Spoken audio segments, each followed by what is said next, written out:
The wind howled across the Montana territory like a wounded animal driving needles of sleet against the weathered walls of Silver Creek Ranch. December 1886 had descended with the fury of an avenging god, and Ethan Cole stood at the frost-covered window of his main house, watching his cattle struggle in the brutal cold. 28 degrees below zero. The thermometer outside the barn had registered that temperature for 3 consecutive days, and Ethan knew what it meant. Death, loss, the slow erosion of everything he had built with his own hands over the past decade. He was 26 years old, though the Montana frontier had aged him in ways that went deeper than his sun-weathered face and calloused hands. A decade of building Silver Creek Ranch from raw wilderness into a functioning cattle operation had taught him that the frontier gave nothing freely.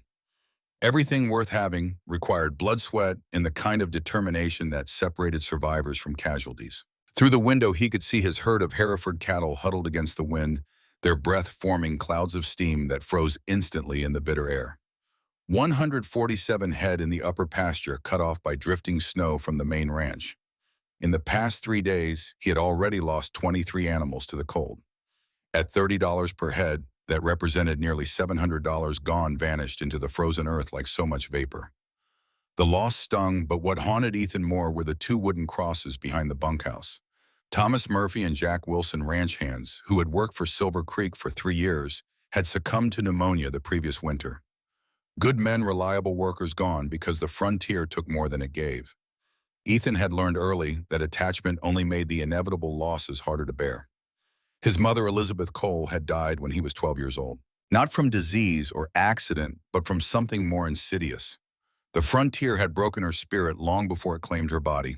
A Boston-born woman who had followed her husband west with dreams of adventure, she had withered under the crushing isolation and endless hardship of Montana territory. By the time she died in 1873, his father, Robert, had already become the bitter, emotionally distant man who would spend the next 15 years building an empire while his heart remained frozen. The lesson had burned itself into young Ethan's consciousness. Never let emotional weakness compromise your purpose. Never care so deeply that loss destroys you. Build your empire, protect your interests, but keep your heart guarded behind walls as strong as the squared log timbers of the ranch house. A throat cleared behind him. Sam Porter, his ranch foreman, stood in the doorway with a newspaper in his weathered hands. At 52 years old, Sam had seen enough of frontier life to recognize when a man was wrestling with ghosts. Mail came in, Sam said, his voice carrying the gravelly texture of someone who had spent too many winters breathing freezing air. Got something that might interest you, boss. He tossed a worn copy of the Sacramento Bee onto the rough-hewn table.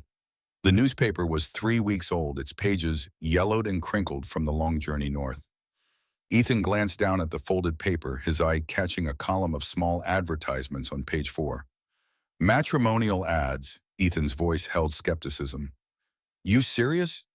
Sam's expression remained neutral, but there was purpose in his eyes. Ranch this size needs a woman's touch. Needs children running around someday. A man alone is just alone, boss. Ethan turned back to the window, jaw tight. Frontier's no place for a city woman.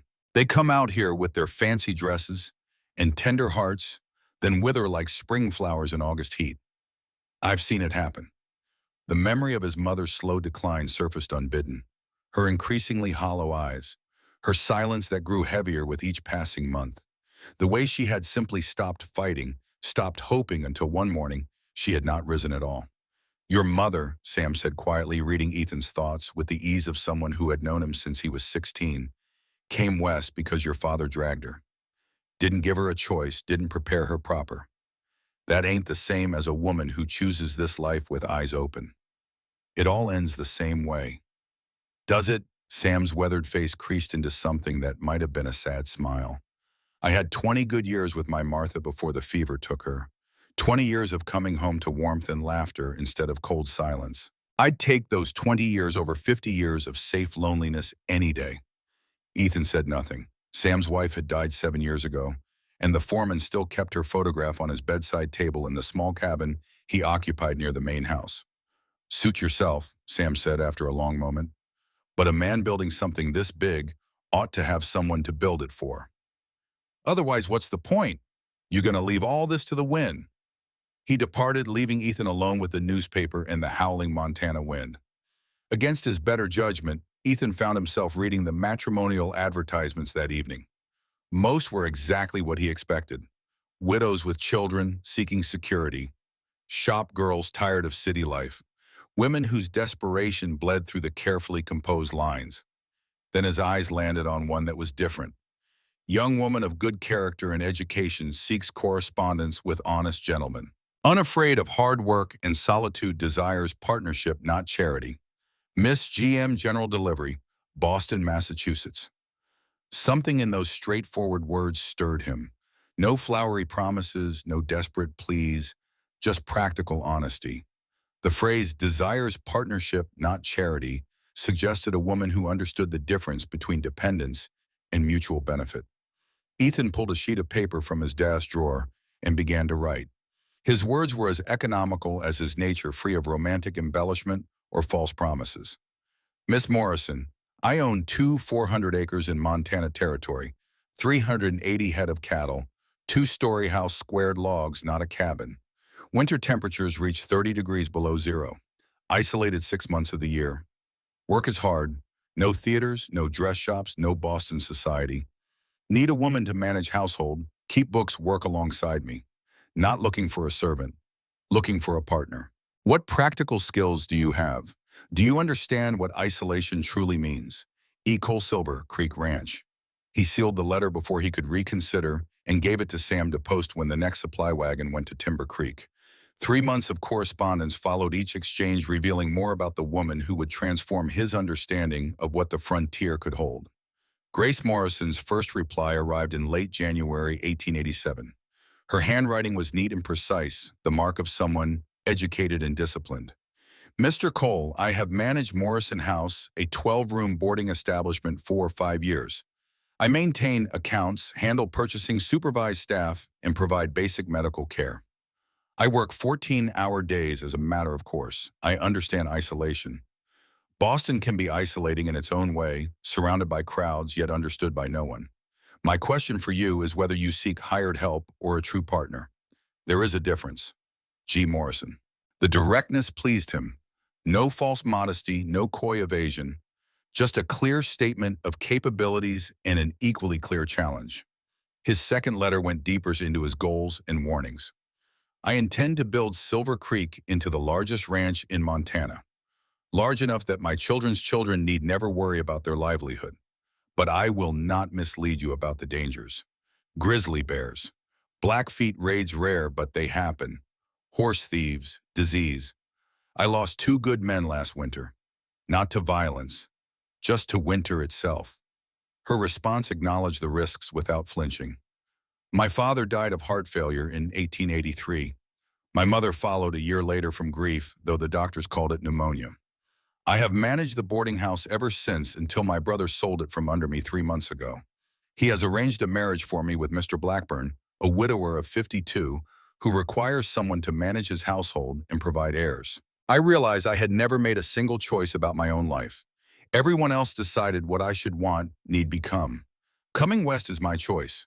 Building something lasting would be my achievement, not merely my duty.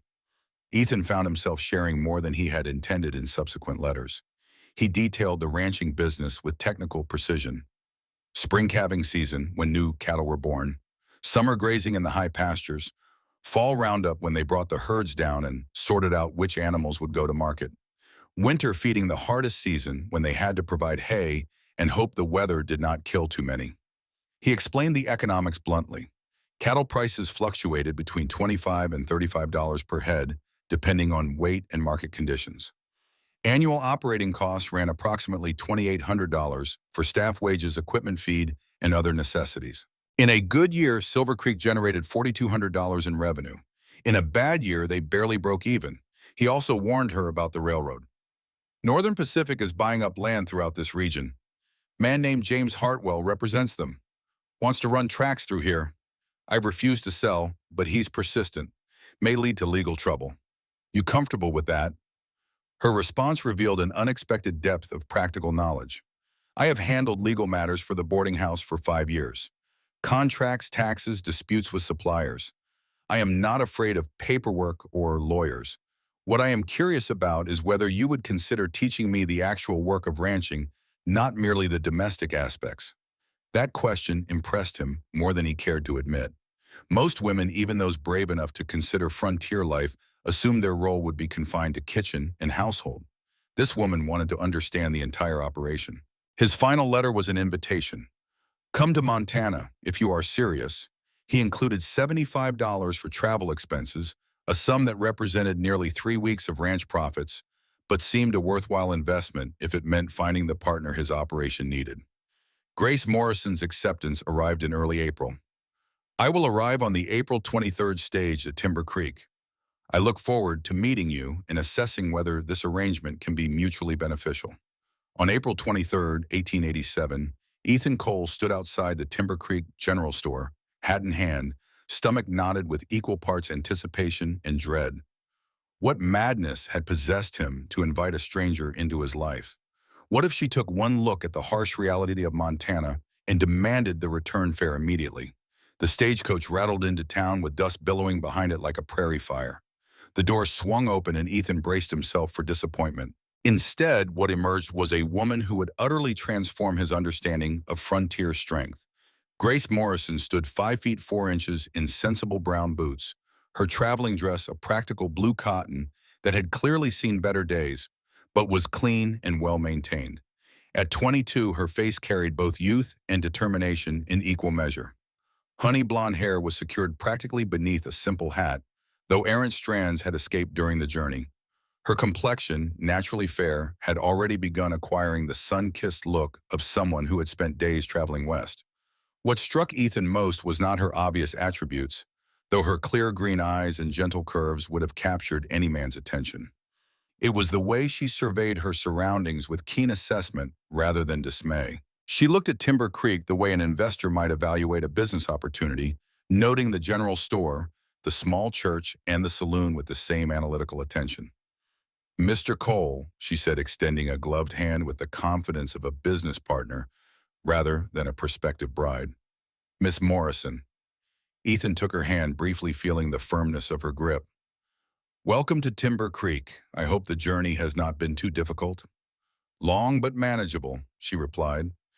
Her voice carried the refined cadence of Boston education, but none of the affected softness he had expected.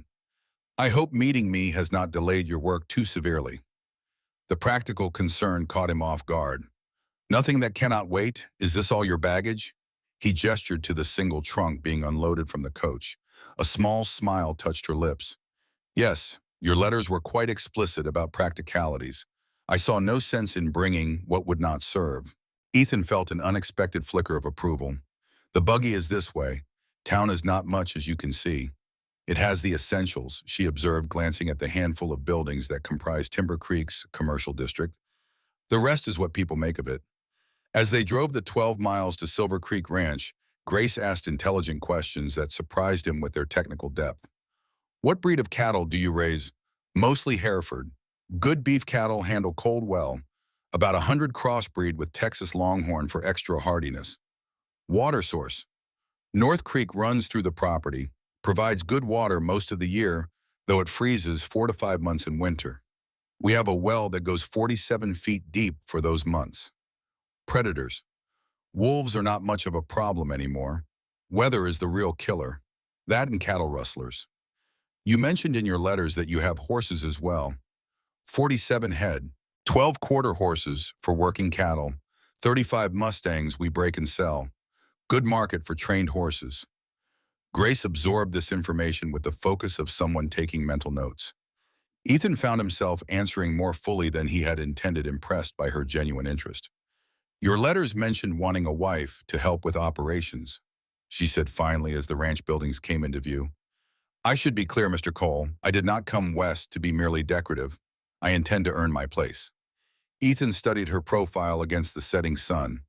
The Montana sky painted her in shades of gold and amber, and for a moment he saw not just a practical arrangement, but the possibility of something more. This is not Boston, Miss Morrison. Life here breaks most people. I have seen strong men give up and return east.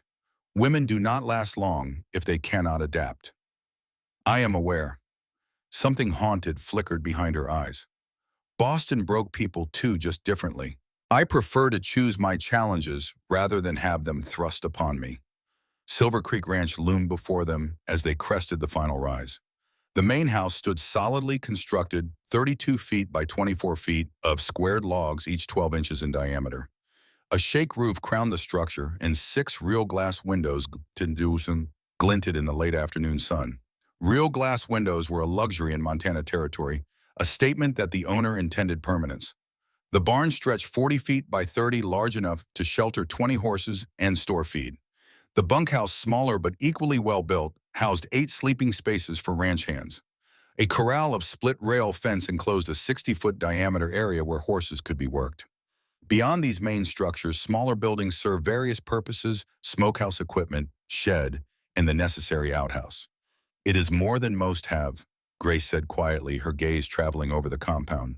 You have built something substantial here. She turned those perceptive green eyes on him. The question remains whether you truly want someone to share it with, or if you simply need a housekeeper who will not require additional quarters. The directness caught him off guard yet again. I do not know, he admitted, surprising himself with honesty. I know a ranch this size needs a woman's influence to become a proper home. I know I am tired of returning to empty rooms after long days. Beyond that, he shrugged. Then we have a starting point, Grace said simply. I suggest a 3-month arrangement. I will fulfill the duties of a rancher's wife: cooking, cleaning, managing the household, keeping your books, whatever tasks need doing. You will provide safety and fair treatment. At the end of 3 months, if either of us finds the arrangement unsatisfactory, you will pay my fare back to Boston, plus wages of $45 per month for my time. Ethan stared at her, momentarily speechless. No tears, no romantic notions, just practical business terms laid out as clearly as any contract. And if we suit each other, he managed to ask, then we marry properly, before witnesses with legal standing as true partners. It was the most unusual proposal Ethan had ever heard, and yet it made perfect sense. 3 months to determine compatibility without the pressure of an immediate, irrevocable commitment. 3 months for both of them to assess whether this arrangement could truly work. That is reasonable, he said. I agree to your terms. I find reason serves better than sentiment on most occasions, Grace replied, though something wistful colored her tone. Shall we meet your staff? Sam Porter emerged from the barn as they approached, his weathered face creasing into what might have been approval as he took in Grace Morrison's practical attire and direct gaze. Sam Porter, ranch foreman, Ethan introduced. Sam, this is Miss Grace Morrison from Boston. Ma'am, Sam touched his hat brim. Welcome to Silver Creek. Mr. Porter, I look forward to learning from your experience. Grace's tone was respectful but not deferential. Sam's eyes flickered to Ethan with an expression that clearly said, this one will do. Miguel Rodriguez was working with a sorrel gelding in the corral, his skilled hands gentle as he examined the horse's foreleg. At 31, Miguel was the best horse trainer in 3 territories, though his Mexican heritage meant he faced prejudice from some of the neighboring ranchers. Ethan had hired him 5 years ago, based purely on talent, and had never regretted the decision. Miguel handles our horses, Ethan explained. Best trainer in Montana. Grace watched Miguel work for a moment, her expression thoughtful. I would like to learn that skill if Mr. Rodriguez is willing to teach. Ethan glanced at her in surprise. You want to learn horse training? If I am to be a rancher's wife, I should understand all aspects of the operation. What if you are injured or away? Someone should know these things. It was practical logic, but it went against every expectation Ethan had held about what a wife's role would entail. He found himself reassessing his assumptions. That evening, Grace moved efficiently around the kitchen that had seen little proper use since Mrs. Peters, their previous cook, had returned east the year before. The ranch hands typically ate simple fare prepared by whoever drew the short straw, but tonight delicious aromas filled the house. Where did you learn to cook? Ethan asked, setting the table at her request. Necessity, Grace answered, sliding a pan of golden cornbread from the oven. My father died when I was 16. My mother followed a year later.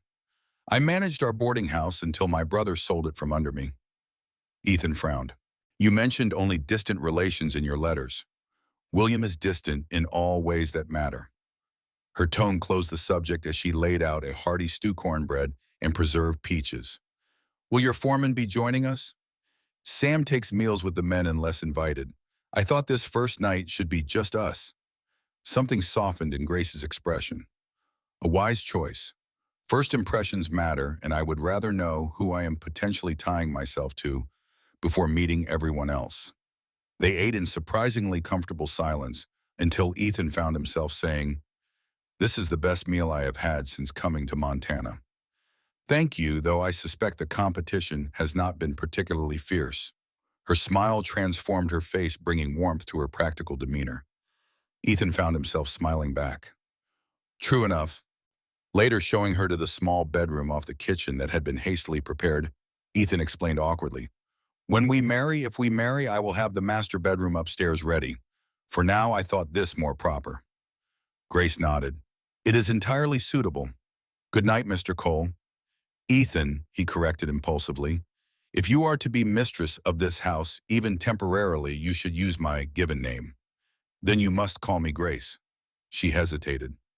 "I appreciate your consideration for propriety, Ethan. Many men would not have bothered." He tipped his head in acknowledgement. "Sleep well, Grace." As Ethan climbed the stairs to his lonely room, he realized something had shifted. For the first time in years, the house felt like more than shelter.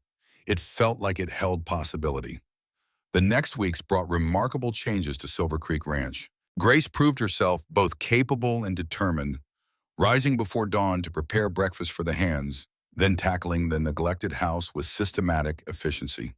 By the second week, curtains appeared at windows, the pantry was organized with military precision, and a small kitchen garden had been started behind the house. More surprising was her insistence on learning ranch operations. Ethan found her one morning in the barn with Miguel, receiving instruction on treating minor equine injuries. "You do not need to do this," Ethan said, leaning against the stall door. Grace looked up from where she was applying liniment to a sorrel gelding's fetlock, her hands steady and sure. "If I am to be a rancher's wife, I should understand the business. What if you are injured or away? Someone should know these things." Miguel grinned. "She has steady hands, Patron. Better than some cowboys I have trained." Ethan could not argue with that assessment. Instead, he found himself including Grace in more aspects of ranch life. She rode out with him to check fence lines, asked intelligent questions about cattle breeding, and even assisted during a difficult calving when extra hands were needed. One evening, as spring thunderheads gathered on the horizon, they sat on the porch watching lightning illuminate the distant mountains. "Why did you answer my advertisement?" Ethan asked suddenly. "A woman with your abilities could have found security in Boston." Grace was quiet so long he thought she might not answer. "Security is not the same as purpose," she finally said. "After my parents died, I managed our boarding house for 5 years. When William sold it, he offered to find me a suitable husband, a business associate twice my age who needed someone to manage his household and provide heirs." She looked out at the gathering storm. "I realized I had never made a single choice about my own life. Everyone else decided what I should want, need, become." Lightning flashed, illuminating the steel in her eyes. "Coming west was my choice. Building something lasting would be my achievement, not merely my duty." Ethan studied her profile, seeing for the first time the vulnerability beneath her practical exterior. "And if I am just another man deciding your fate?" "You are not," she said simply. "You offered terms, I countered. We agreed as equals." She turned to him. "The question is whether you truly want a partner or merely someone to ease your loneliness without disturbing your solitude." The insight struck uncomfortably close to Ethan's core. He had built walls around himself after watching his mother's spirit crumble under frontier hardships, convinced that emotional distance was the only protection against inevitable loss. "I do not know if I know how to be a proper husband," he admitted. "The men I respected growing up were hard men who survived by keeping their hearts guarded." And were they happy, these survivors? Ethan thought of his father, who had lived another 15 lonely years after his mother's death, becoming more bitter with each passing winter. No, but they endured. Is that all you want from life, to endure? Grace's question hung between them as the first heavy raindrops began to fall. Before Ethan could answer, hoofbeats pounded into the yard. Miguel rode up, rain plastering his shirt to his body. Patron North Creeks is flooding. The yearlings in the upper pasture are cut off. Ethan was on his feet instantly. Saddle my horse. Wake the hands. I will come too, Grace said, rising. No. Ethan's tone was sharper than intended. Stay here where it is safe. Something like disappointment crossed her face, but she nodded. I will have dry clothes and hot food ready when you return. Hours later, soaked to the bone and exhausted, Ethan led his men back to the ranch. They had managed to move the yearlings to higher ground, but not before two were swept away by the raging creek. At $30 per head, it was a $60 loss, painful but far less catastrophic than it could have been. True to her word, Grace had kept the stove hot and food ready. She had organized the wet, tired men with quiet efficiency, ensuring each had dry clothes from the spare supply she had systematically cataloged weeks earlier. Hot coffee and whiskey appeared as if by magic, followed by bowls of hearty stew. She worked alongside Mrs. Porter Sam's wife, who had come from the foreman's cabin to help, moving with the practiced competence of someone who had managed crisis situations before. No hysterics, no useless questions, just calm, effective action. Ethan watched her care for his men with the same practical compassion she showed in every task. When she finally approached him with dry clothes and a steaming mug, he accepted both gratefully. You should change before you catch your death, she said softly. I have drawn hot water in the kitchen for washing. Later, as the ranch settled into exhausted quiet, Ethan found Grace still awake, mending a shirt by lamplight in the kitchen. You should rest, he said, lowering himself into a chair across from her. It has been a long night.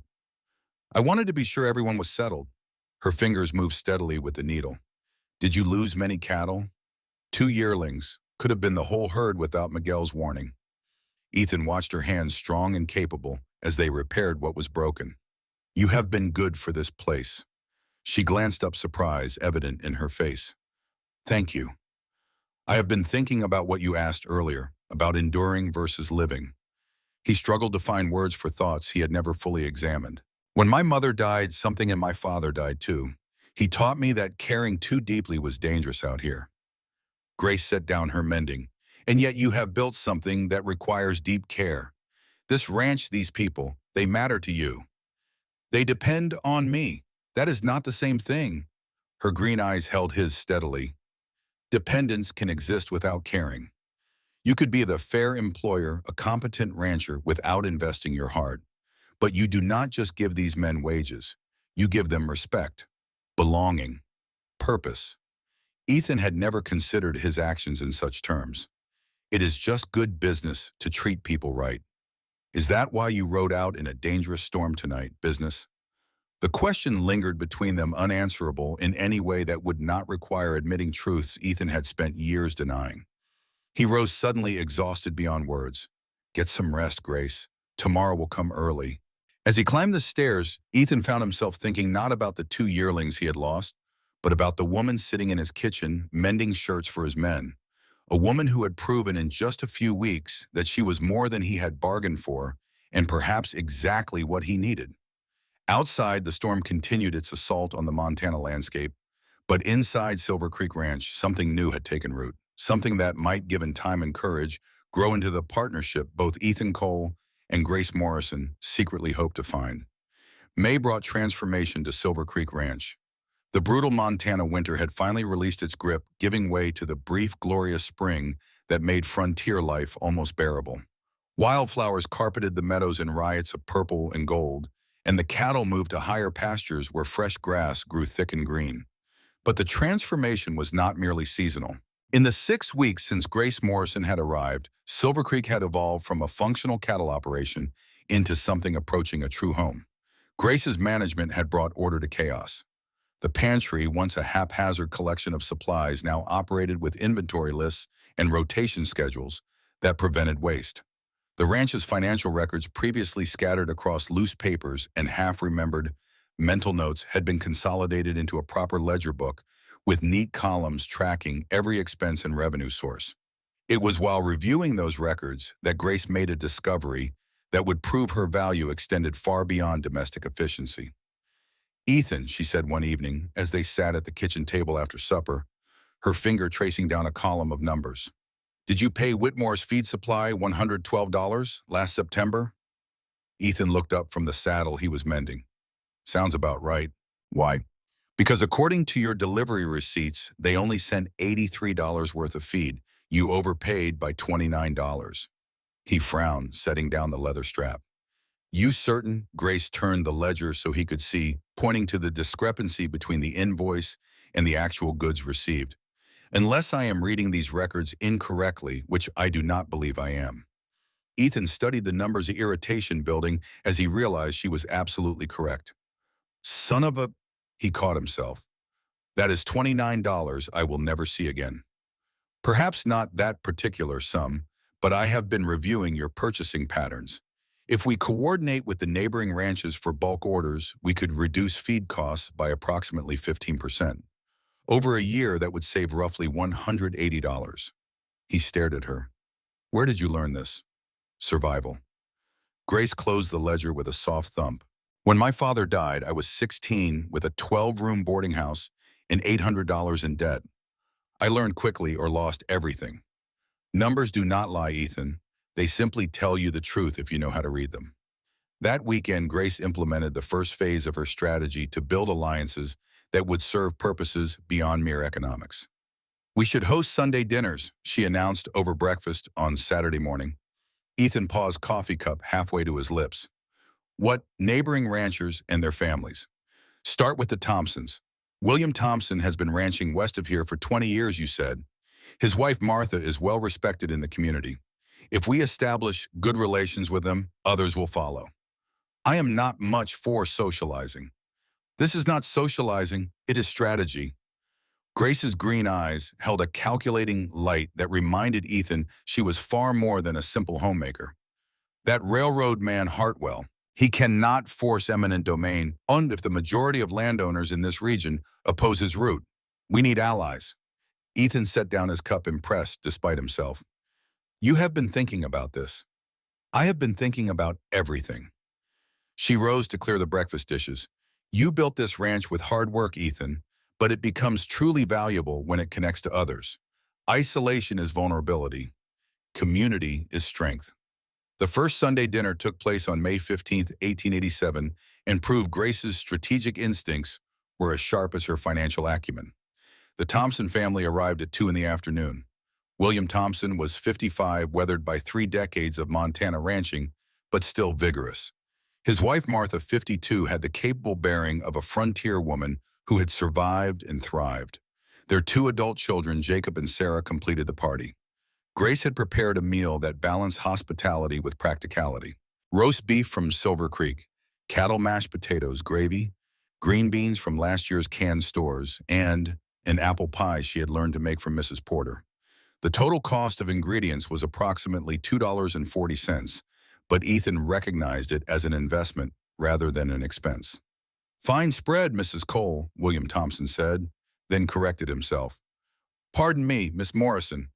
Grace, please. She smiled warmly. And thank you. I hope the pie meets Montana standards. Mrs. Porter was kind enough to share her recipe. If it tastes half as good as it smells, you will have no complaints from me, Martha Thompson replied. The conversation flowed easily through the meal, touching on weather cattle prices and the challenges of spring calving. Then Ethan steered the discussion toward the topic that mattered most. Thompson, you heard anything more about those railroad plans? The older rancher's expression darkened. Hartwell came by 2 weeks ago, wanted 800 acres on my western boundary, offered $4 an acre. That is actually fair market value, Grace observed quietly, which makes me curious why you did not sell. William looked at her with new respect. You know land prices. I researched them before coming west. $4 per acre is standard for grazing land in this territory. But Mr. Thompson, your western boundary includes that natural spring, does it not? Water rights make that land worth considerably more. Exactly right. William leaned back in his chair. Hartwell knows it too. That is why he wants it. Control the water, control the region. Grace's eyes met Ethan's briefly before she continued.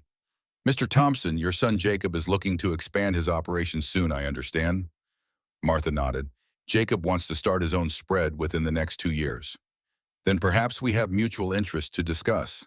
Grace's tone remained conversational, but Ethan could see the careful calculation behind her words. If the railroad takes land from everyone, prices will spike and availability will plummet. But if we present a unified opposition, we control the market ourselves. William Thompson studied Grace with the intensity of someone reassessing initial assumptions. Keep talking. By the time the Thompsons departed that evening, Silver Creek had secured its first formal alliance. Thompson agreed to oppose Hartwell's railroad expansion, and in exchange, Ethan would have first rights to purchase Thompson's yearling bulls at a favorable price. Additionally, Jacob would work part-time at Silver Creek to learn advanced ranching techniques that would help him establish his own operation. That woman, Sam Porter said later, as he and Ethan watched the Thompson wagon disappear into the twilight, just built you more security in 4 hours than you managed in 4 years. I'm aware, Ethan replied, but there was no resentment in his voice. Only growing respect and something else he was not quite ready to name. Over the following 3 weeks, Grace orchestrated 3 more Sunday dinners, each one carefully calculated to build the network of alliances that would protect Silver Creek's interests. George Harrison, who ranched 1,200 acres to the north, was a widower struggling with labor shortages since his wife's death 3 years earlier. Grace proposed a shared labor pool with Silver Creek, lending 2 hands during Harrison's harvest in exchange for similar assistance during their busiest seasons. Alliance secured. David Bennett ranched 600 acres to the east. Ethan disliked Bennett on instinct. The man was 39 but carried himself with an arrogance that set Ethan's teeth on edge. His wife Sarah was 24 and visibly pregnant, perhaps 5 months along. Grace noticed immediately what Ethan had missed. The bruises on Sarah's arms carefully hidden beneath long sleeves that seemed excessive for the warm May weather. The way Sarah never made eye contact with her husband. The slight flinch when David raised his voice. Grace said nothing during the dinner, maintaining perfect social propriety. But Ethan saw the calculation in her eyes and knew she was planning something. The fourth alliance proved most significant. Carlos Rodriguez Miguel's older brother owned 400 acres to the south. Carlos was 45, an experienced rancher who faced constant discrimination because of his Mexican heritage.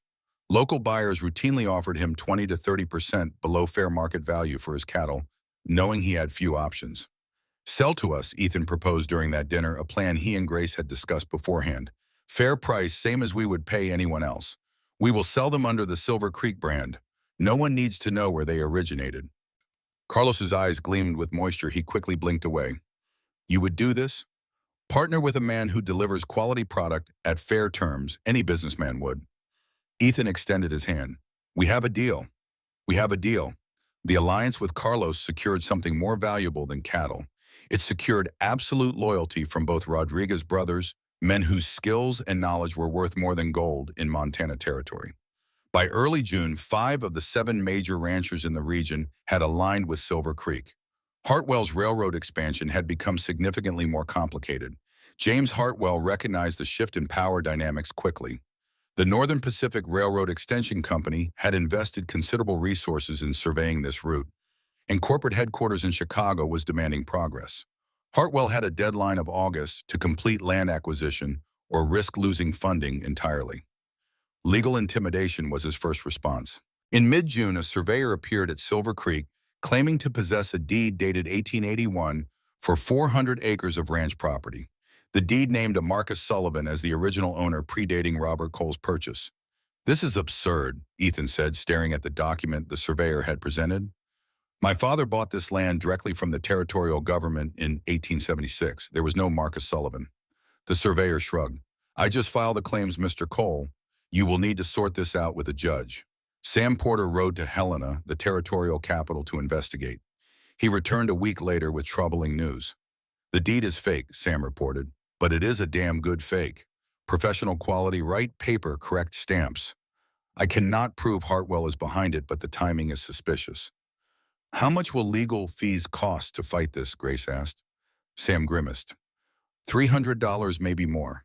And that is if we win quickly. It was a significant sum, but Grace was already calculating. We can afford it. The question is whether this is Hartwell's only tactic or merely the first move. It was unfortunately merely the first move. 1 week later, 23 head of cattle vanished from Silver Creek's southern pasture. The theft was professional, the trail leading north toward railroad work camps before disappearing entirely. At $30 per head, the loss totaled $690. Ethan hired 2 additional guards at $50 per month, each increasing operating costs while simultaneously reducing profits.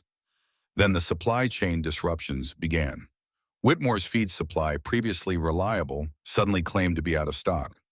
Ethan discovered that Hartwell's company had purchased their entire inventory, forcing Silver Creek to buy feed from suppliers 50 miles away at 30% higher cost. The local blacksmith became mysteriously too busy to repair equipment, delaying critical maintenance. "He is trying to bleed us dry," Grace said one evening as they reviewed the mounting costs. "Hartwell does not need to win legally. He just needs to make staying here more expensive than selling." "So what do we do?" Grace's smile was sharp. "We fight smarter, not harder." Her counter-strategy was threefold. First, she wrote detailed letters to the territorial governor documenting Hartwell's intimidation tactics, with copies sent to the Helena Independent newspaper. Public pressure, she reasoned, was more powerful than private confrontation. Second, she organized the allied ranchers into a purchasing cooperative. Bulk orders placed collectively gave them negotiating power the individual operations lacked. They shared equipment, reducing dependence on the hostile local blacksmith. Third, she arranged direct sales to buyers in Helena, cutting out the middlemen who had been quietly pressured by Hartwell's company. "You are waging economic warfare," Ethan observed with something approaching awe. "I am protecting our investment," Grace corrected. "There is a difference." It was in this context of escalating tensions that disaster struck in late June. The summer had been unusually dry. The spring rains that normally kept Montana's grasslands lush and green had failed to materialize, leaving the landscape parched and brittle. Ethan watched the weather with growing concern, knowing that drought could be as deadly as winter in this unforgiving land. On June 28th, lightning struck during an afternoon thunderstorm. The bolt ignited dry grass on the eastern boundary of Silver Creek property. Within minutes, wind-driven flames were racing toward the ranch buildings. Miguel spotted the fire first, his sharp eyes catching the column of smoke rising above the ridge. "Fuego!" he shouted, racing toward the main house. "Fire!" Ethan emerged at a run, saw the orange glow on the horizon, and felt ice flood his veins. Fire was every rancher's nightmare. It could destroy in hours what had taken years to build. "Get the wagon loaded," he ordered Grace. "Important papers, valuables, anything we cannot replace. If the fire jumps North Creek, we evacuate to town." Grace's face was pale but composed. "I will prepare, but I am not leaving unless you order me to go." There was no time to argue. Ethan organized the men into teams. Miguel led the effort to move horses from the barn to the northern pasture away from the advancing flames. Tom Wilson and 3 others began plowing a fire break, a 20-foot strip of bare earth that might stop the fire's advance. Sam coordinated bucket brigades from the creek to wet down the buildings. Grace moved with systematic efficiency, loading critical documents into the wagon. Legal papers, financial records, the small metal box containing $200 in emergency funds. Then she made a choice that would later seem prescient. She carefully wrapped the framed photograph of Ethan's parents in his mother's quilt and placed it gently in the wagon. When Ethan returned to check on her progress, he found her in his office securing that photograph. "How did you know to save that?" he asked. "It is the only personal item you display," she answered simply. "Everything else in this house serves a function. This serves a memory." Something shifted in Ethan's chest, recognition that this woman saw him more clearly in weeks than people who had known him for years. "The fire is moving fast," he said. "If it crosses the East Ridge, I want you to take the wagon and head to town." Grace straightened. "And you?" "I stay with the men to protect what we can." "Then I stay as well." Her tone brooked no argument in. "Grace, this is dangerous. I did not come west to run from difficulty." She met his eyes steadily. "If this is to be my home, I will not abandon it at the first sign of danger." The simple declaration struck Ethan with unexpected force. "If this is to be my home. Not your home, but my home." In that moment, without formal ceremony or legal contract, Grace Morrison had claimed Silver Creek Ranch as her own. "Very well," he conceded, "but you stay with Mrs. Porter at the main house. If I give the order to evacuate, you go. No arguments." The fire raged through the afternoon and into the evening. Neighboring ranchers, alerted by the smoke visible for miles, arrived with their men to help. William Thompson brought 8 workers. George Harrison contributed 5. Carlos Rodriguez appeared with 6 men from his spread. More than 25 people fought the flames, united by the understanding that fire respected no property boundaries. Today, it threatened Silver Creek. Tomorrow, it might threaten any of them. Grace's contribution was not what Ethan expected. While Mrs. Porter organized the women and children in the main house, Grace inserted herself into the bucket brigade. Position 4 of 12, she passed water-filled buckets with the same determined efficiency she brought to every task. When men collapsed from smoke inhalation, she administered basic medical care.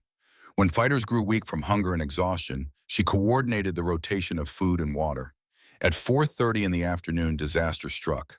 The fire jumped the firebreak embers carried by wind landing on the barn roof. 47 horses were still inside, representing more than $3,000 in value and years of breeding and training work. Ethan faced an impossible choice: save the horses or save the house. He could not protect both. Grace materialized at his side, soot-covered and exhausted, but utterly focused. "We are not losing that barn. It is too dangerous." "Then do not waste time arguing." She turned to Miguel. "Release the horses, all of them. Drive them to the north pasture." Miguel nodded and moved with the speed of someone who understood crisis. Within 5 minutes, all 47 horses were galloping to safety. "Now," Grace continued, her strategic mind working at full speed, "we need 4 people on that roof with wet burlap. If we can keep the shingles damp, the embers will not catch." "Who is going up there?" Ethan demanded. "I am." Grace's jaw was set. "Tom Wilson, Jacob Thompson, and Carlos. 4 people, 4 corners." "Absolutely not. We need 4. I and number 4. Get the burlap and buckets up there now." There was no time to argue, no time to find alternatives. Tom, Jacob, and Carlos were already climbing. Grace followed, moving with the careful determination of someone who had made a decision and would not be swayed. For 30 minutes, Ethan's heart resided in his throat as 4 people he cared about stood on a barn roof while embers rained down around them. The heat was unbearable, the smoke choking. Grace's clothing caught fire, once quickly extinguished by Tom's alert action. But the wet burlap held. The roof smoked but did not ignite. At 5:15, the wind shifted. Rain began to fall, light at first, then heavier. Within 30 minutes, the fire was dying. By 6 o'clock, it was extinguished. The damage assessment revealed they had been fortunate. The barn stood intact, though repairs would cost $200. The main house was untouched. 80 acres of grazing land had burned, and 200 yards of fence would need replacement. One small equipment shed was a total loss. 4 people had suffered minor burns. 10 showed signs of smoke inhalation. Grace's left hand bore a second-degree burn, 3 inches by 2, from when her glove had caught fire. Ethan tended her injury himself, his hands shaking as he applied salve to the angry red skin. "You could have died on that roof," he said, his voice rough with emotion he could no longer suppress. Grace winced from pain but met his eyes. "But I did not, and the barn still stands. The empire is not worth your life." "Not your empire anymore, she said quietly. "Ours." That single word, spoken with absolute conviction, changed everything. That night, as exhausted firefighters bedded down wherever they could find space, Ethan found Grace sitting on the porch, her bandaged hand resting in her lap.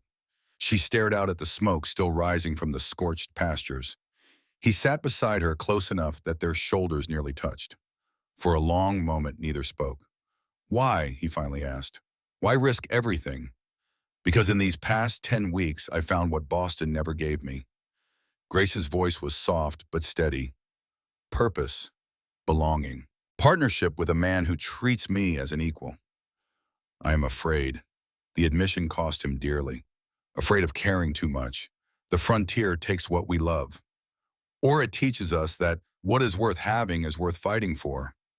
She turned to look at him, her green eyes reflecting the last light of sunset. "You can build walls to protect yourself, Ethan, but walls do not prevent loss.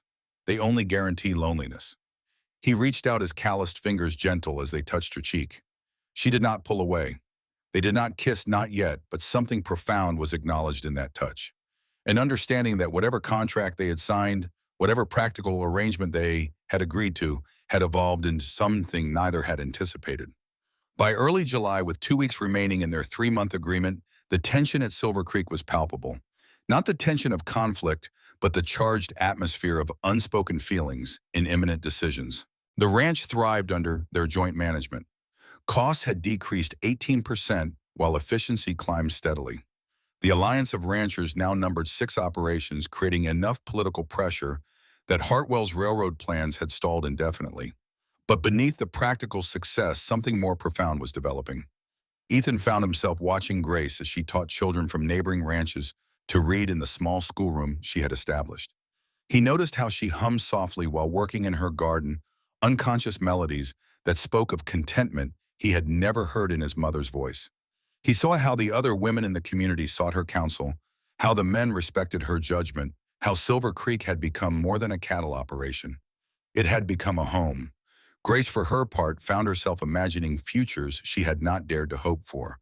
Not just security or partnership, but genuine affection. The kind of marriage where respect deepened into tenderness, where shared work created bonds stronger than romance alone could forge.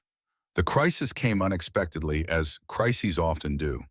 Grace found Sarah Bennett in the garden one afternoon in mid-July. Sarah was 7 months pregnant, now her condition obvious.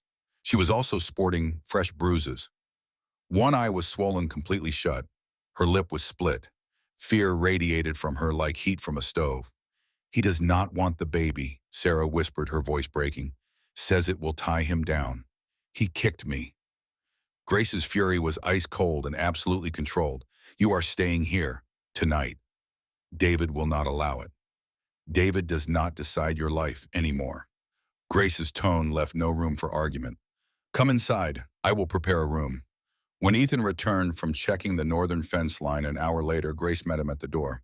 "I have offered Sarah Bennett sanctuary. Do you have a problem with that?" Ethan looked past her to where Sarah sat at the kitchen table, Mrs. Porter tending her injuries. His jaw tightened. "None. Bennett needs a lesson about treating wives properly. Mrs. Bennett, you stay as long as you need." David Bennett arrived 2 hours later, drunk and angry. He pounded on the door, shouting for his wife. Ethan met him on the porch, Winchester rifle held casually in his hands. Not raised, not threatening, just present. "She is my wife," Bennett slurred. "Give her back." "She is here voluntarily. Leave my property." "The law says she belongs to me." "The law also says a man who beats his pregnant wife is a coward." Ethan's voice was dangerously quiet. "Leave now." Sam Porter appeared from the shadows, Colt revolver drawn. "Boss said leave." Bennett stared at the 2 armed men, calculated his odds, and found them wanting.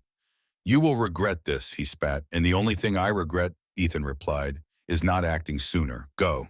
Bennett mounted his horse and rode into the darkness, but his final shouted threat hung in the air. "You will pay for this." That evening, Grace and Ethan sat on the porch as they had so many times before.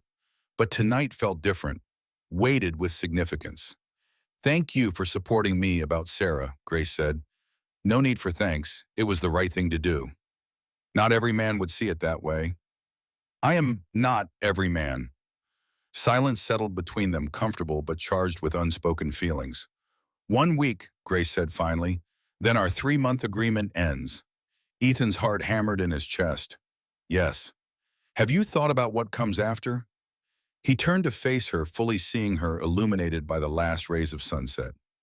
This woman, who had arrived with one trunk and practical expectations, had transformed not just his ranch, but his understanding of what life could hold. "Every day," he admitted. "I think about it every day." Before Grace could respond, hoofbeats shattered the evening quiet. Not a single rider, but several. 5 men rode hard toward the ranch, torches blazing in the gathering darkness. Ethan was on his feet instantly, Grace right behind him. "Riders!" Miguel's warning shot split the air. "Riders incoming." What had been a moment of potential confession became a moment of violent crisis. Ethan grabbed his Winchester, checking that it was loaded. Sam emerged from the bunkhouse with his Sharps rifle. Miguel took position with a repeating rifle. Tom Wilson appeared with a shotgun. Grace ran inside, returning with Ethan's Colt revolver in one hand and ammunition in the other. She had learned to shoot during her weeks at Silver Creek, insisting that a rancher's wife should know how to defend herself if necessary. The 5 riders pulled up just outside the main yard, far enough to avoid easy gunfire, but close enough for their voices to carry. One man, clearly the leader, held a torch high. "Hartwell sends his final offer." the man shouted. $5 per acre. Take it or everything burns. Ethan recognized the voice. Frank McCready, a known gunslinger who hired out to railroad companies and mine owners. 4 other hired guns flanked him. Tell Hartwell no, Ethan called back. Wrong answer. McCready's torch arced through the air, landing near the barn. His men opened fire, not aiming to kill but to intimidate. Bullets slammed into the barn walls. Ethan returned fire, his Winchester shot deliberately aimed at McCready's horse. The animal screamed and went down, throwing its rider. Sam Sharps barked, hitting another rider's arm. Miguel's rifle shots forced the gunman to take cover. From inside the house, Grace fired the Colt through a window, not hitting anyone, but demonstrating that the ranch would not surrender easily. The gunfight lasted 5 minutes, but felt like hours. Then wagon wheels and hoofbeats announced the arrival of the Timber Creek sheriff and his deputy, alerted by neighboring ranchers who had seen the smoke and riders. 3 of the gunmen fled immediately. McCready with his injured horse could not run. The man Miguel had shot in the arm was too wounded to escape. Under questioning facing jail time, the wounded gunman confirmed what everyone suspected. James Hartwell had hired them to intimidate Ethan into selling $500 for a successful mission. By morning, Hartwell was under arrest. The railroad board, facing public scrutiny and legal complications, recalled him to Chicago. The Silver Creek expansion route was shelved indefinitely and the ranch was safe. But the price had been paid in fear and blood. Tom Wilson had taken a bullet to the shoulder, survivable but painful. The barn bore fresh damage, and Ethan had come within inches of losing Grace when a bullet shattered the window frame 2 feet from where she stood. The next evening, as the ranch recovered from the violence, Ethan found Grace in the garden. The 3-month agreement would expire in 2 days. Everything hung in the balance. 3 months are finished, Grace said without preamble. Yes. I need to know something before I decide. What? Do you want me to stay because I am useful or because of something else? Ethan had spent 10 weeks building toward this moment, 10 weeks learning that walls built to prevent loss only guaranteed loneliness. The words came easier than he expected. When I wrote that advertisement, I wanted an employee, someone to make the ranch run smoothly. But you came and made everything different. Not just the ranch, me. You made me believe that caring is not weakness, that partnership is not risk, that building an empire alone is empty. He stepped closer, close enough to see the hope and vulnerability in her green eyes. I want you to stay, not because of ranching skills or accounting, because I cannot imagine this life, any life, without you in it. Grace's smile bloomed slowly. When I came here, I wanted independence, purpose, a chance to build something mine. I found those things, but I also found something unexpected. A man who treats me as an equal, who respects my mind as much as my strength, someone I want to build beside, not behind. She paused, meeting his eyes directly. But I need more than respect, Ethan. I need affection, partnership of the heart, not just the hands. Ethan took her hands in his, feeling the calluses that had formed during her weeks of frontier work. Hands that had fought fire, defended their home, built something real. Grace Morrison, marry me. Not for contracts or convenience. Because together we have built something neither of us could alone. Because I want to spend every remaining day building more. Yes, her voice was steady, certain, joyful. 1,000 times yes. They kissed, then finally sealing with tenderness what had been forged through trials and proven through fire. The cowboy who had needed a wife had found something far greater. A partner and equal, a woman whose strength matched his own. And together they would build an empire that mattered not for its size, but for the lives it touched and the legacy it would leave behind. 2 weeks after Ethan Cole proposed to Grace Morrison, as preparations for their wedding filled the days with purposeful activity, a rider appeared on the horizon. The stranger sat uncomfortably in his saddle, his expensive suit already covered in the dust of frontier travel. He rode a hired horse from Timber Creek, the kind of mount that spoke of temporary necessity rather than skilled horsemanship. Sam Porter spotted him first, his experienced eyes narrowing as he assessed the approaching figure. Something about the man's bearing suggested city breeding and the arrogance that often accompanied it. "Rider coming," Sam called to Ethan, who was working with Miguel to repair fence damage from the recent fire. "Hired horse from town, stranger." Ethan straightened, wiping sweat from his brow. The August heat was oppressive, the kind that made even simple tasks feel like battles against the elements. He watched the stranger approach, instinct telling him this was not a casual visit. Grace emerged from the house, drawn by Sam's warning. The moment she saw the rider, the color drained from her face. Ethan noticed her reaction, immediately moving to her side. "What is it?" "William," she whispered. "My brother." William Morrison was 36 years old, impeccably dressed, despite the trail dust, and carrying himself with the confident bearing of a Boston businessman accustomed to getting his way. He dismounted with obvious relief, clearly unused to long hours on horseback. "Grace," his tone was cool, assessing. "You look rustic." "William." Grace's voice betrayed none of the anxiety Ethan had seen flash across her face. "This is unexpected." "Indeed." William's gaze swept over Silver Creek Ranch, taking in the main house, the barn, the corrals, all with an expression that suggested he found the entire enterprise quaint and beneath consideration. "When your letter stopped arriving at our agreed-upon address, I was forced to make inquiries. I see you have found accommodations." Grace's spine straightened. "This is Ethan Cole, owner of Silver Creek Ranch. Ethan, my brother, William Morrison." Then extended his hand, measuring this man who had sold his sister's boarding house and tried to arrange her marriage to an old widower for business connections. William's handshake was firm but brief, his assessment of Ethan equally cursory. "Mr. Cole, I trust you have treated my sister with appropriate consideration." "Miss Morrison has been treated with every respect she deserves," Ethan replied evenly. "She has become invaluable to this ranch and this community." William's tight smile did not reach his eyes. How charming. Grace always did have a talent for making herself useful. However, her little frontier adventure has gone on long enough. I have come to bring her home. Ethan felt Grace stiffen beside him, but when she spoke, her voice was steady. "I am home." "Do not be ridiculous." William waved a dismissive hand. "This was merely an impulsive reaction to disappointment. The arrangement I proposed with Mr. Blackburn still stands. He is willing to overlook your indiscretion in fleeing Boston." Ethan's protective instincts flared. "Miss Morrison is not going anywhere she does not wish to go, and she certainly does not need any man overlooking anything about her character or choices." William's expression hardened. "This does not concern you, rancher. Family matters should remain private."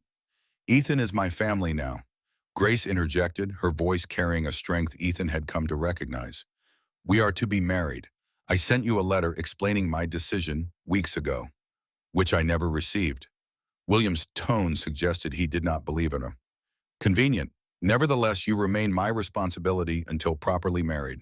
As your only male relation, I cannot permit such an unsuitable match." "Permit?" Ethan stepped forward, his patience evaporating. "Your sister is a grown woman who has demonstrated more intelligence and character than most men I have known. She does not require your permission for anything." William's smile turned calculating, the expression of someone about to play what he believed was a winning card. "Perhaps not, but she might require your awareness of certain facts before you commit to this arrangement." "William, do not," Grace warned, genuine fear entering her voice for the first time. "Mr. Cole deserves to know exactly what sort of woman he is welcoming into his home." William paused for effect, clearly savoring the moment. "My sister failed to mention she was engaged once before. To a respected Boston physician, Dr. Marcus Whitfield, who discovered, quite unfortunately, that she is unable to bear children. A rather significant omission for a man seeking to build a dynasty in this wilderness." The cruel revelation hung in the air like gunsmoke. Ethan saw Grace flinch, as if physically struck, her complexion turning ashen in the harsh afternoon light. This was the secret she had carried, the weight that had pressed on her through all their weeks together. The fear that had kept her silent, even as their partnership deepened into something more. Ethan's first instinct was protective fury, but he controlled it with the discipline frontier life had taught him. "I think we should continue this discussion inside. Miss Morrison, would you ask Mrs. Porter to serve supper?" Grace hesitated, clearly torn between fleeing the humiliation and standing her ground. Her green eyes met Ethan's, searching for something: rejection, understanding. He tried to communicate reassurance in that brief glance, but there was no time for extended conversation. "Please," Ethan added softly, "I will join you shortly." Once Grace had retreated to the house, Ethan turned to William with cold fury barely contained beneath a veneer of civility. You came 1,000 miles to publicly humiliate your sister. That suggests either remarkable dedication or remarkable cruelty. William straightened his jacket, unimpressed by Ethan's anger. I came to prevent her from making another disastrous decision based on romantic notions. Grace has always been impractical, despite her sensible appearance. Our parents indulged her excessively. And what is your interest in her future genuine concern or something else? William admitted without shame. Mr. Blackburn's business connections would be exceedingly valuable to my import company. Their arrangement would benefit all parties. Except Grace. I am securing her future with a man who accepts her limitations. Can you say the same rancher, a man building an empire like this, needs heirs?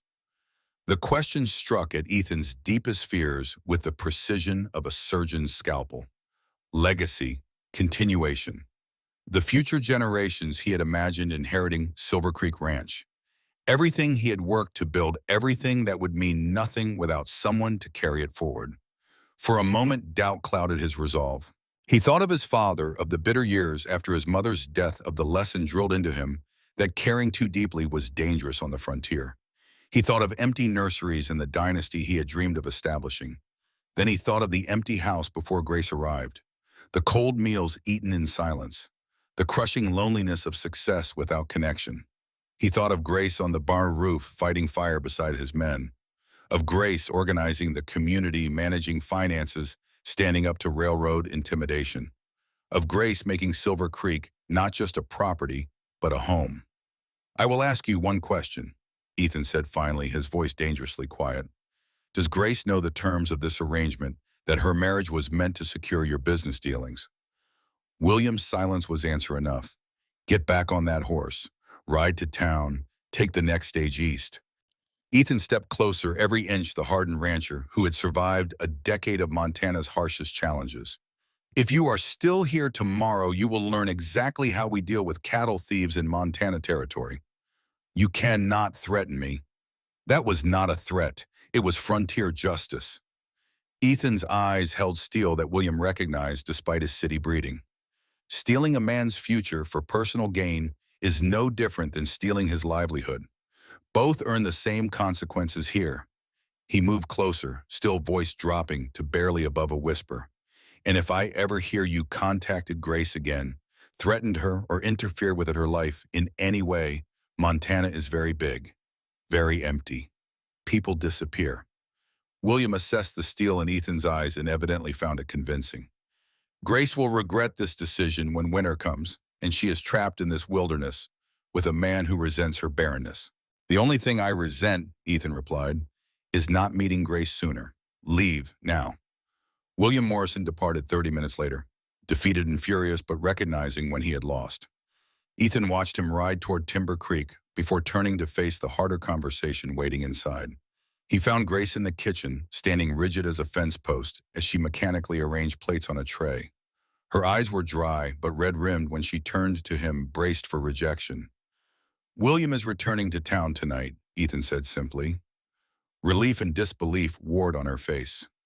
He agreed to leave. He recognized the wisdom of an early departure.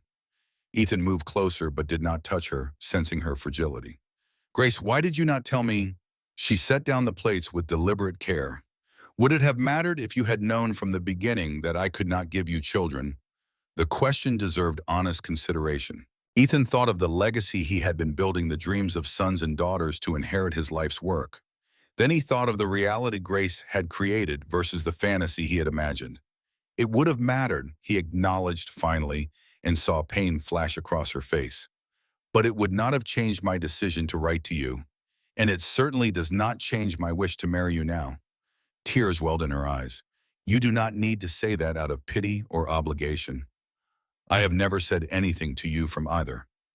Ethan closed the distance between them, taking her hands in his. Silver Creek was just land and buildings before you came. You made it a home not just for me, but for everyone here. That is a legacy worth building with or without children. A tear slipped down Grace's cheek. I should have told you. I was afraid. We are all afraid of something. Ethan's voice was gentle but firm. I spent years afraid of caring too deeply, convinced the frontier would take whatever I loved. But you showed me that building walls does not prevent loss. It only guarantees loneliness. He paused, weighing his next words carefully. We can have family without blood relation. You already built community here, made connections, gave people belonging. That is legacy more powerful than names on a family tree. Grace's hands tightened on his. What happens now? Now I ask you again with full knowledge and open eyes. Ethan's voice softened with emotion he no longer tried to hide. Grace Morrison, will you marry me? Not for what you can give me or what I can provide you, but because together we have built something neither of us could create alone. Her smile bloomed through tears, transforming her face. Yes, Ethan Cole, 1,000 times yes. They held each other, then walls down completely. Hearts exposed and vulnerable in a way that would have terrified both of them mere months ago. The partnership forged through practical arrangements had been tested by fire intimidation and devastating revelation only to emerge stronger for the trials. The wedding took place on August 20th, 1887, in the small church at Timber Creek. The entire ranching community turned out to celebrate, approximately 80 people crowding into a building designed for half that number. Grace wore a simple cream dress ordered from the Sears catalog 3 months earlier, purchased with private hope, before she had any certainty the arrangement would lead to marriage. The dress cost $12, a practical sum for a practical woman, but the simple elegance suited her far better than elaborate silk and lace would have. Ethan stood at the front of the church in his only suit, clean-shaven and uncomfortable in formal clothing, but unable to take his eyes off his bride as she walked down the aisle. The ceremony was traditional but significant in its small departures from convention. When the pastor asked who gave the woman, Sam Porter stepped forward in the role of surrogate father. She gives herself supported by this community, Sam said, and Ethan saw tears glisten in the old foreman's eyes. The vows they spoke were standard words, but charged with meaning earned through shared trials. To have and to hold from this day forward, for better or worse, richer or poorer, in sickness and health until death do us part. When the pastor pronounced them husband and wife, when Ethan kissed Grace before their assembled community, it felt like more than the joining of two individuals.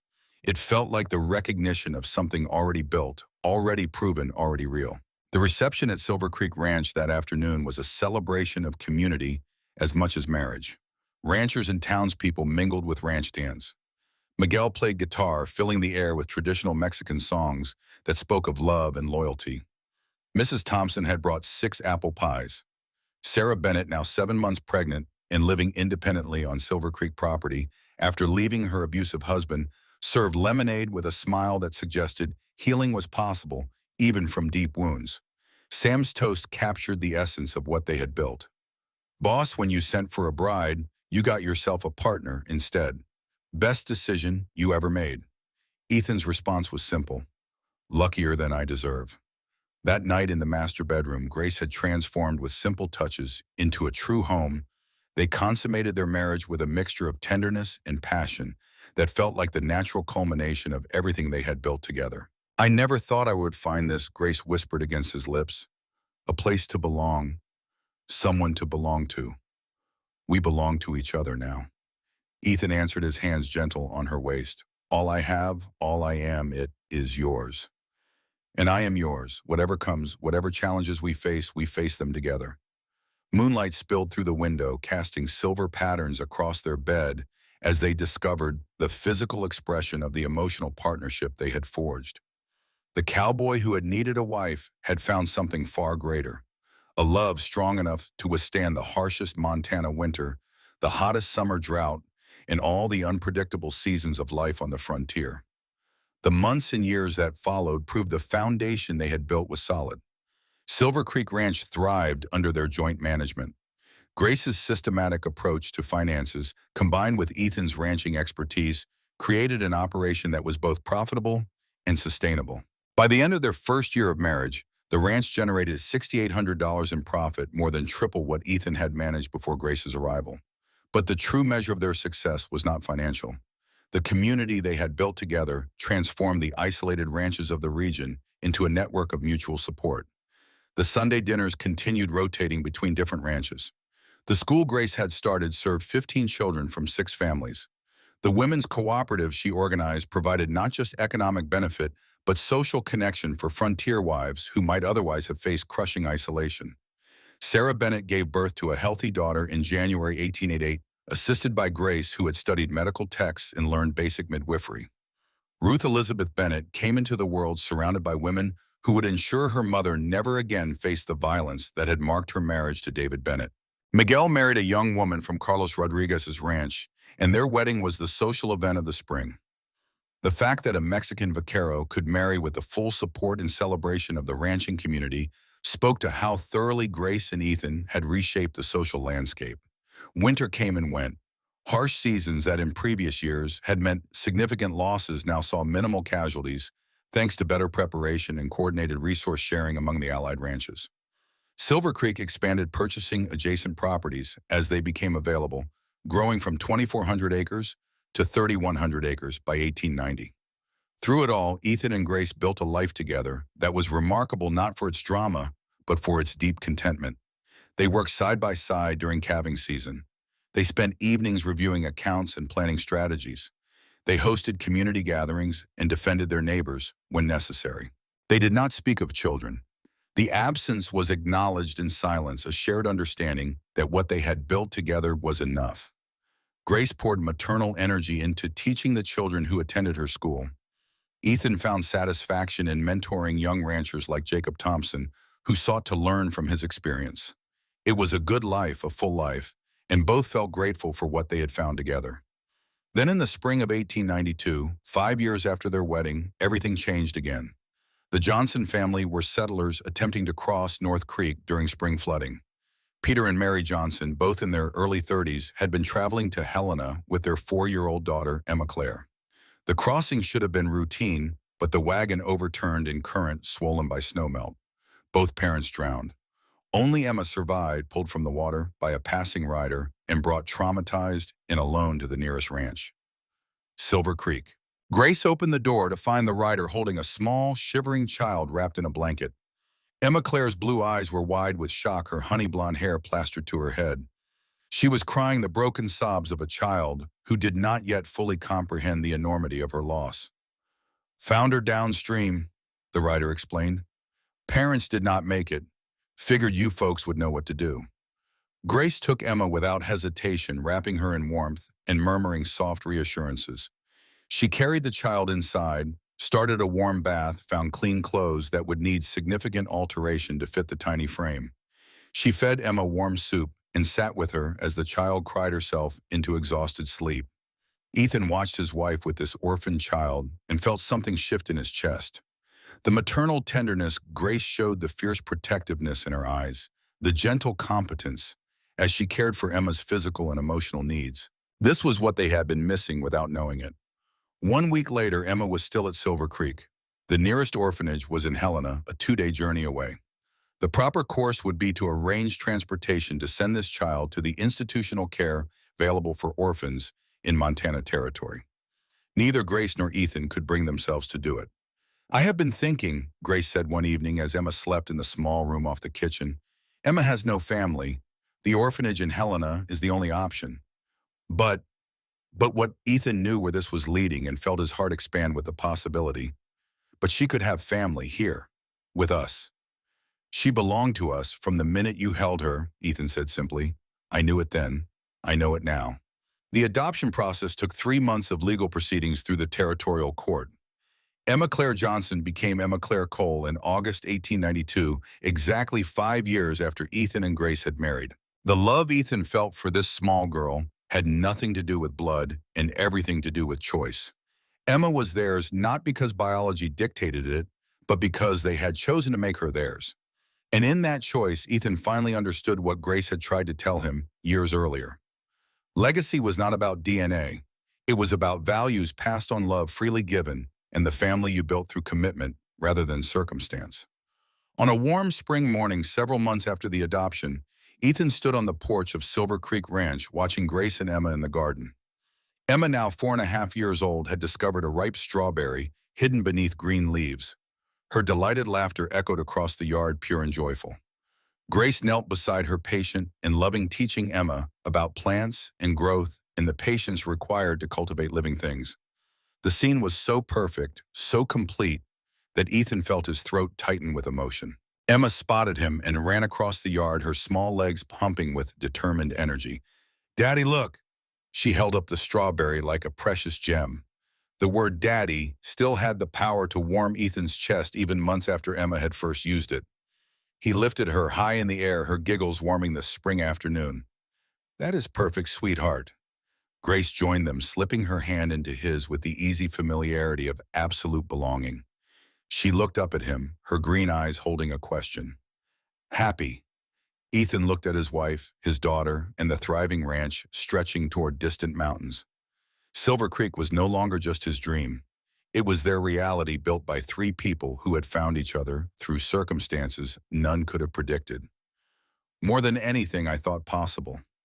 They stood together in comfortable silence, watching as workers went about their tasks. The ranch employed 12 hands now, plus 2 teachers for the expanded school and a full-time cook. The community they had built numbered more than 30 families, all connected through the network of mutual support Grace had initiated years earlier. Sam Porter emerged from the barn, now 57, but still vital and engaged. He had become Grandpa Sam to Emma and the other children, dispensing wisdom and stories with equal generosity. Miguel worked with a young horse in the corral, his sons Dago and little Miguel watching and learning. The horse breeding program he had developed had made Silver Creek famous throughout Montana Territory. Sarah Bennett lived in a small cabin on Silver Creek property with 4-year-old Ruth supporting herself through seamstress work and teaching at the school. She had blossomed from a frightened, abused wife into a confident, independent woman. All of this, all of these lives touched and improved.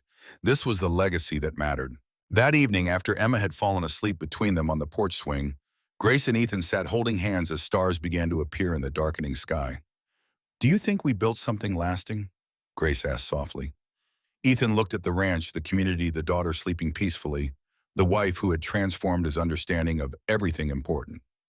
"We built more than a ranch. We built a home, a family, a legacy that is not measured in acres or head of cattle, but in lives we touched and values we passed on." He thought about the journey they had taken together. A practical arrangement born from a newspaper advertisement had become something neither could have imagined. They had faced fire, violence, betrayal, and devastating revelation.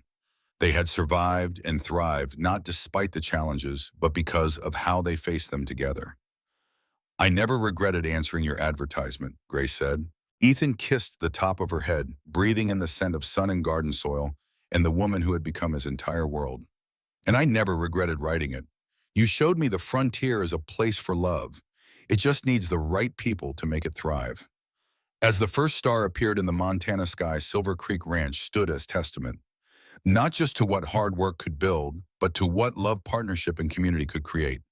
A legacy that would endure far longer than any of them passed through Emma, through Miguel's children, through Sarah's daughter, Ruth, and through the countless lives touched by the simple choice to build together rather than stand alone. The cowboy who had needed a wife had found the woman of his dreams. Together they had built an empire that mattered not for its size, but for its heart. And that empire would stand long after they were gone, carried forward by those who understood that the greatest legacy is not what you leave behind, but what you build while you are here. The Montana wind whispered through the pines as Ethan Cole held his family close, grateful beyond words for the practical woman from Boston who had answered his advertisement and changed everything. Grace Morrison had come west seeking purpose and partnership.